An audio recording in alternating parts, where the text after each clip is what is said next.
Jadi, film ini mengisahkan dua tentara Amerika yang terjebak oleh seorang sniper Irak yang sangat mematikan. Gimana kisah selanjutnya? Mari kita simak alur ceritanya. Pada akhir tahun 2007-an, Perang Irak akhirnya berakhir dan Presiden Bush sudah mengumumkan kemenangannya sehingga operasi pembangunan kembali berlaku. Seorang penembak jitu yaitu Sersan Matthews dan pengintanya yang bernama Sersan Isaac lalu dikirim ke konstruksi pipa di tengah gurun Irak.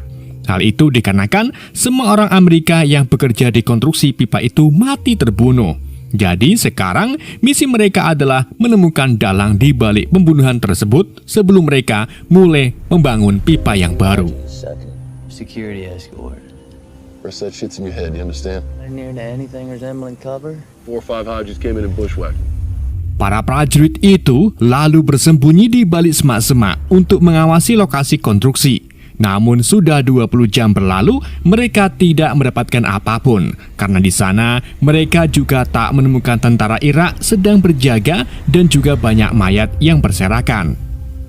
Matthews pun berpikir kalau tempat itu sudah diserang oleh tim sebelumnya yang sudah menyelesaikan misi mereka. Namun anehnya di sana tidak terlihat adanya tanda-tanda kerusuhan besar karena serangan, yang artinya mereka dibunuh secara diam-diam menggunakan tembakan tepat di kepala mereka. Dan yang bisa melakukan hal itu adalah sang penembak jitu legendaris asal Irak yang dikenal sebagai Juba. Akan tetapi, Matthews masih tak percaya dengan kemampuan penembak jitu tersebut yang bisa membunuh banyak orang hanya dalam waktu kurang dari 30 detik. Karena Matthews orangnya tidak sabaran dan penasaran, ia pun akhirnya turun untuk melihat lebih dekat lokasi tersebut. Sedangkan Isaac tetap tinggal untuk memantaunya. Shit. Oh, shake that booty. Just watch my 6. How's that one ball? Lonely as Ketika Matthews melihatnya lebih dekat, ia pun mulai percaya tentang teori penembak jitu legendaris itu, karena semua orang terkena tembakan tepat di kepalanya. Si Matthews lalu lanjut pergi untuk mencari lebih lanjut. Namun tiba-tiba terdengar tembakan ia mengenai perut Matthews. Isaac pun langsung lari menyelamatkan rekannya itu. Namun saat ia mulai dekat, suara tembakan kembali terdengar dan mengenai kaki Isaac.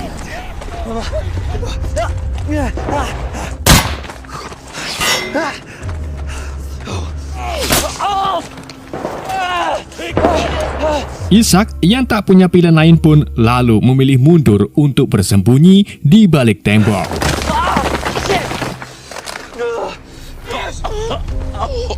Stop talking, bro. Matthews kemudian meminta Isaac agar menghubungi pangkalan untuk meminta bantuan. Namun sayangnya radio mereka tidak bisa menemukan sinyal karena si penembak tadi sudah merusak antenanya. Matthews juga kembali meminta Isaac untuk melihat keberadaan si penembak jitu agar ia bisa membidiknya. Tapi saat Isaac melobangi dinding untuk melihat keberadaan si musuh, si penembak jitu itu kembali melepaskan pelurunya dan membuat tangan Isaac terluka karena tertimbun bebatuan. You got eyes on him?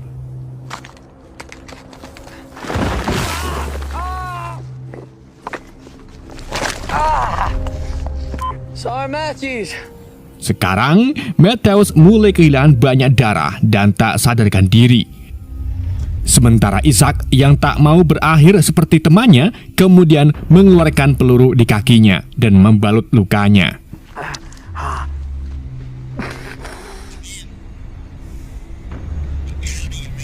Beberapa waktu kemudian, Isaac dikejutkan dengan suara aneh yang muncul dari earphone-nya yang ia pikir berasal dari pangkalan.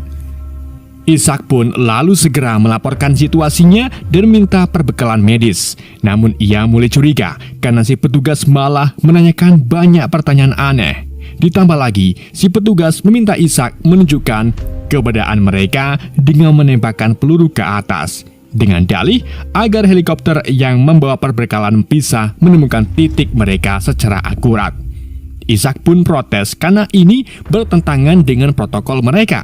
Ditambah lagi, aksi itu bisa memberi tanda si musuh tentang keberadaan mereka.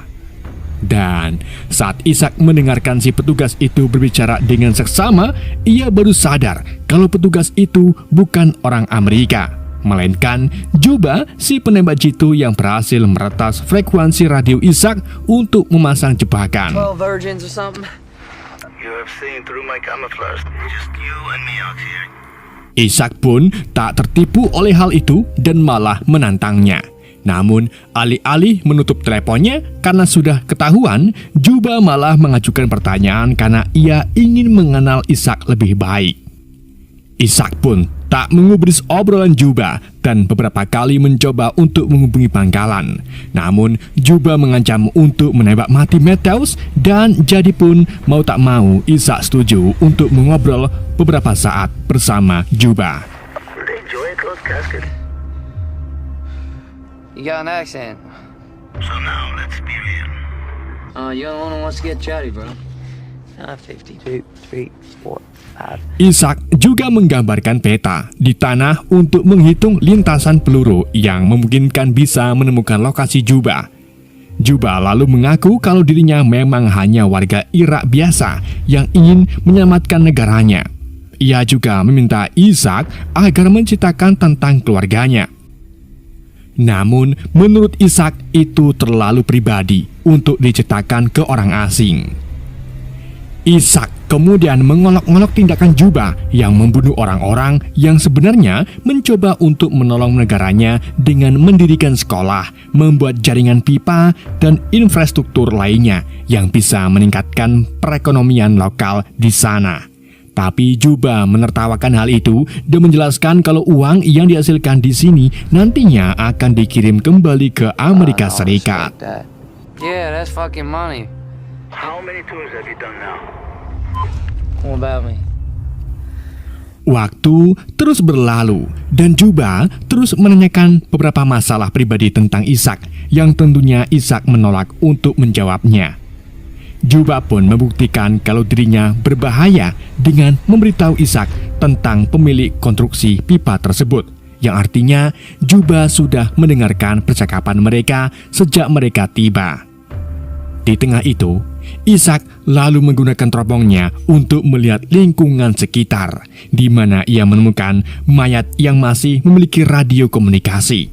Jadi, ia pun mulai merangkak dan mengambil sepotong kayu untuk meraih radio tersebut tanpa terlihat oleh Juba. Namun usahanya tetap saja tak berhasil. Ishak lalu mencoba minum air dari botolnya, namun ternyata sudah habis dan ditemukan lubang peluru di botolnya yang sudah pasti itu ulah Juba. Dari sinilah kemampuan Juba sudah tidak diragukan lagi karena ia dengan tepat bisa menembak botol minum, antena radio, dan juga kaki Ishak. Di situasi seperti inilah Ishak akan mati secara perlahan. That's what I think about your fucking wall. You want to know the weapon I'm using? Shit. I thought we're being honest. Ishak kemudian mengambil peluru yang mengenai kakinya dan melihat model senjata yang dipakai oleh Juba untuk menanyakan beberapa hal. Ia juga memanggil Juba sebagai teroris yang membuat Juba tertawa dan membalikkan kalau yang teroris adalah orang Amerika karena memasuki negara asing secara ilegal sambil membawa senjata dan membunuh orang-orang. Sementara Juba terus berbicara, Ishak melakukan beberapa perhitungan dan mengamati sekitar. Sampai akhirnya ia menetapkan titik keberadaan Juba yang ternyata ada di bawah tumpukan sampah besar. Jadi selama ini Juba bersembunyi di balik tumpukan sampah dan di bawah terik matahari, dan menandakan kalau Juba ini memang benar-benar penembak jitu yang sangat profesional.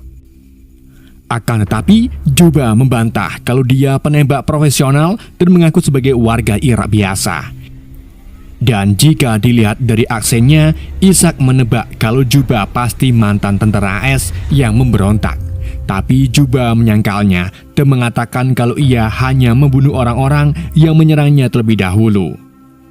Ishak lalu mulai cerita tentang dirinya, di mana ia bertemu teman baiknya saat masih kecil dan bagaimana mereka tumbuh besar Fuck bersama. up, man.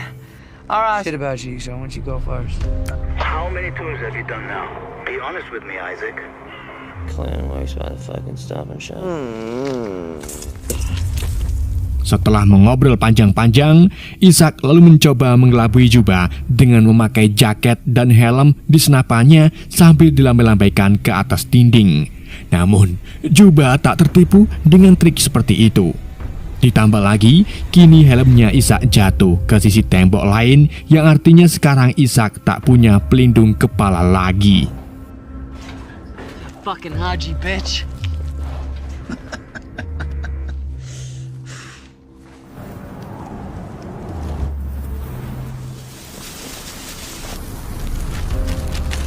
Tapi semakin berlalunya waktu, Ishak tidak mau tinggal diam dan menjadi nekat. Ia memutuskan berlari ke mayat di dekatnya untuk mengambil tas serta radio komunikasi dan kembali menuju balik dinding. Sebelum akhirnya Juba melayangkan beberapa tembakan ke arahnya.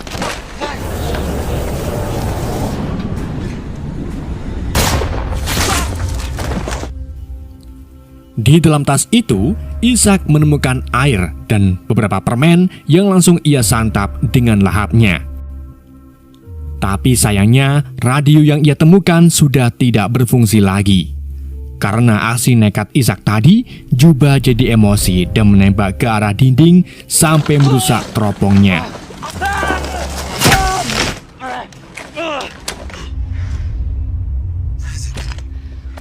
Didn't get very... Lalu, tiba-tiba Ishak mendengar suara dari earphone-nya yang ternyata itu adalah Matthew yang masih hidup. Ishak pun segera memberitahu Matthew tentang lokasi penembak jitu. Dan Matthew pun lalu melihat lokasi Juba yang bersembunyi di tumpukan sampah menggunakan sepotong logam.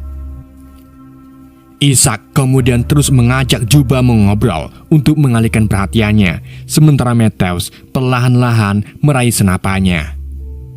Dalam obrolan itu, Juba mengaku dulunya sebagai guru di Baghdad, di mana banyak murid-murid yang terbunuh dalam serangan Amerika. Itulah mengapa ia memutuskan untuk melakukan balas dendam. Dan dinding tempat Ishak bersembunyi itu ternyata merupakan runtuhan sekolah tersebut. Juba lalu menanyakan kenapa Ishak terus memakai teropong itu, yang kemudian dijawab oleh Ishak kalau teropong itu kenangan dari sahabatnya yang meninggal karena kesalahannya yang dilakukan oleh Ishak. Dan karena ia merasa bersalah, jadi Ishak terus menggunakan teropong tersebut meski sudah rusak. Sementara itu, Matthew berhasil mengambil senapannya dan secara membabi buta menembakkan ke arah tumpukan sampah tersebut. Lalu, saat Matthew ingin mengisi peluru-pelurunya lagi, tiba-tiba Juba kembali menembak tepat di bahu Matthew.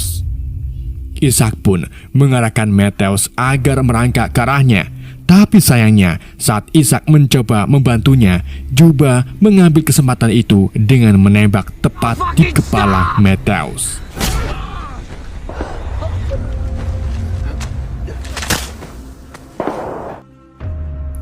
Tentunya, kejadian ini membuat Ishak shock karena melihat rekannya terbunuh tepat di hadapannya. I lied so much. I wanna go home. Try to keep the story straight. Juba lalu mempersilahkan Ishak untuk pergi dan ia mengaku tak akan menembaknya. Tapi tentunya Ishak tak mempercayai ucapan Juba itu dan curiga kalau ia akan dibunuh juga. Si Juba kemudian menanyakan tujuan utama kedatangan Ishak ke sini, padahal perang juga sudah berakhir. Ishak pun menjawab kalau sebenarnya dialah yang membunuh sahabatnya sendiri. Ia tak sengaja menembak partner penembak jitu sebelumnya saat mencoba membunuh musuh. Setelah kejadian itu, Ishak berbohong ke semua orang dengan mengatakan kalau partnernya dibunuh oleh si musuh. Di tengah obrolan itu, Ishak tiba-tiba mendengar suara berisik dari radio dan segera memeriksa sinyalnya. Akhirnya, kini dengan senang hati, Ishak bisa mendapatkan sinyal di radionya. Namun sayangnya, Ishak tak bisa berbicara dengan pangkalan karena radionya tidak bisa mengirim pesan akibat beberapa kerusakan. Dan yang mengejutkannya lagi, Juba malah sengaja bergabung ke percakapan tersebut dan mengaku sebagai Ishak untuk meminta bantuan. Kini, Ishak pun sadar kalau selama ini Juba meretas komunikasi Amerika dan berpura-pura menjadi tentara AS yang membutuhkan bantuan. Dan ketika tim cadangan dikirim ke area tersebut, maka ia akan membunuh para tentara cadangan dengan sangat mudah. That's what y'all said an hour ago. Copy. No. I gotta call first. You fuck. Setelah beberapa waktu berlalu, Ishak terbangun karena merasakan kesakitan di kakinya karena dipatuk oleh burung gagak. Karena tidak mau tinggal diam saja, Ishak kemudian nekat mengambil senapan Matthews yang ada di depannya, menggunakan tali dan mengarahkannya ke tumpukan sampah. Di waktu yang sama, helikopter tiba di daerah tersebut untuk menjemput Ishak tanpa mengetahui kalau itu adalah jebakan Juba. Ishak pun berusaha untuk menyelamatkan tim tentara yang baru saja tiba dengan mendorong tembok hingga runtuh, sehingga menjadi tanda tentang keberadaan Ishak sebenarnya. Ishak lalu mulai menembaki tumpukan sampah secara acak tanpa tahu sebenarnya kena Juba atau tidak. Dan saat helikopter mulai mendekat, Ishak segera bangun untuk memberitahu mereka tentang posisinya. Namun ia terkejut karena Juba tak menggunakan kesempatan itu untuk menembakinya. Jadi ia berpikir kalau tembakan acaknya tadi sudah membunuh Juba. Ketika helikopter mendarat, mereka pun dengan cepat membawa Ishak pergi menggunakan tandu dan mengobati lukanya. Ishak lalu mencoba memberitahu mereka tentang Juba, tapi anggota tim tak mendengar karena suara bising helikopter. Dan saat mereka mulai lepas landas, Juba tiba-tiba menembaki helikopter mereka dan membunuh tentara medis satu persatu sebelum akhirnya mengenai pilotnya. Helikopter pun jatuh ngerusuk ke tanah dan membunuh si Ishak.